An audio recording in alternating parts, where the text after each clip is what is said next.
It's going to be tough to keep the golfing references to a minimum, but we'll try. Well-known falconer Roy has left his birdies at home. Well, the eagle anyway, so we can knock some holes in the local fox population. They're making a right mess of the greens, fairways and the benches, and it's Roy's job to clean it up. Many people would think that if you've got a golf course, you'd want as many foxes as you can possibly get to keep the rabbit population down. But in actual fact, the foxes can still cause a lot of damage by digging up the greens, defecating all over the place, and they're actually jumping up on the benches and pooing all over the benches as well. So not ideal for a nice day out with your clubs. Personally, that really wouldn't bother me because golf is certainly not my game, and I really don't quite understand it. But we'll kick off and end up at the 19th hole, old chap. We start with the front 9 holes. We'll have to be careful not to make more mess than the foxes, so we drag along Darren and his gator. We had wanted to have some fun in the golf buggies, but they charge up overnight and the club doesn't want members cutting up rough in the morning about flat batteries. Cutting up rough, see what we did there? The foxes shouldn't be lamp shy, so we've got a couple of Nightmaster 800s with the red and green LEDs. The beam travels as far as we can see, but unfortunately we don't see much. A couple of likely spots deliver nothing. The champion bogeys, holes 1, 2 and 3. The Western Rivers call is taking the strain again tonight, and finally a fox takes the bait, but only as we start to move off. There are actually 2 of them around, and with the call already back in the gator, Roy uses the silver fox call. It's hard work, but a shot presents itself and our evening suddenly starts waking up. We just come over the top of the rise and we've just seen a fox disappear into the wood here. He came out at the bottom, but as soon as the lamp was on him, he tucked back in. And then he was starting to work his way back up across, but luckily he stopped just long enough for us to get the shot. So we know there's another fox that came into our right-hand side just above us. I'm hoping he's just worked his way over the other side of the course and we'll hopefully catch up with him in a second. For our next stand, Roy mixes it up a bit and starts with the mouth call. Lo and behold, a fox pops out for a look and Roy has his chance.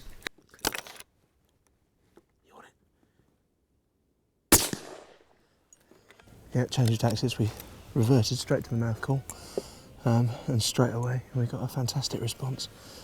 Just came straight out of that wood there. So number 2 in the bag, and I think that's what we might do. We'll just have a bit of a trawl around and try with a few more mouth squeaks and see how we get on. I'll just carry on for a second just in case.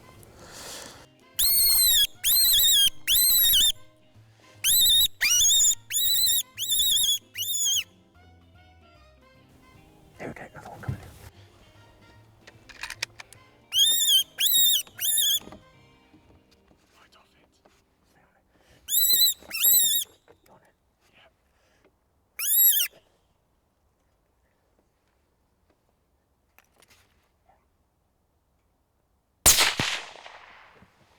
Sometimes one call works, other times another call works. You just never know, so it's always worth just having a run through, because we'd actually called previously in this spot and gone through a whole plethora of different calls on the electronic caller to no avail. But I really thought this area was quite foxy, so I just wanted to give it another go, and we gave it another go with one of the mouth callers, and all of a sudden everything started to happen within a few seconds. So yeah, you've just got to always change your tactics and just be prepared to sort of change off the course of what you decided to do and experiment a little bit.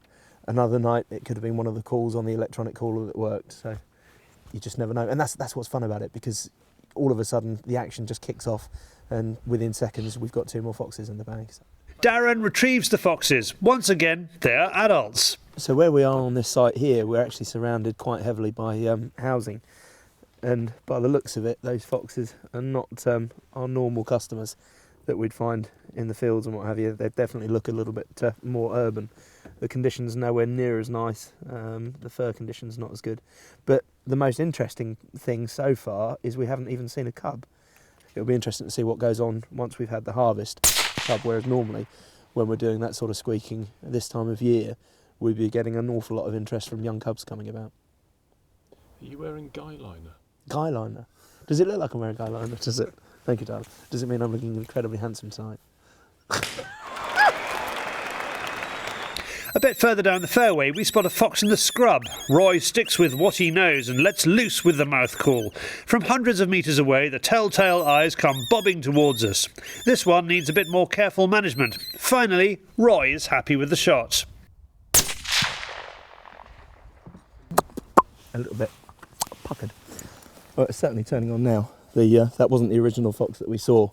It just came over the rise and there was a fox sitting right out in the middle of the green there, but he disappeared off, and just tried to call that one out.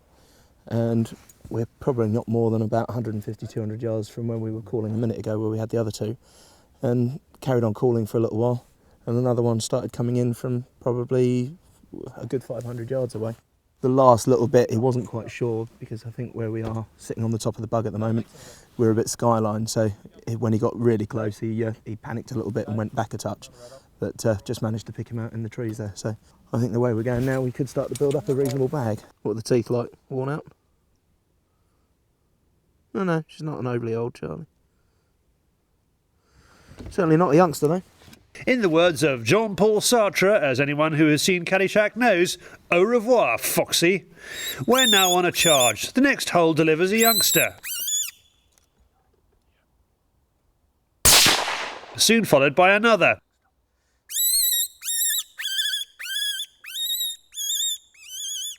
Roy has to work this second fox harder by using a more delicate touch.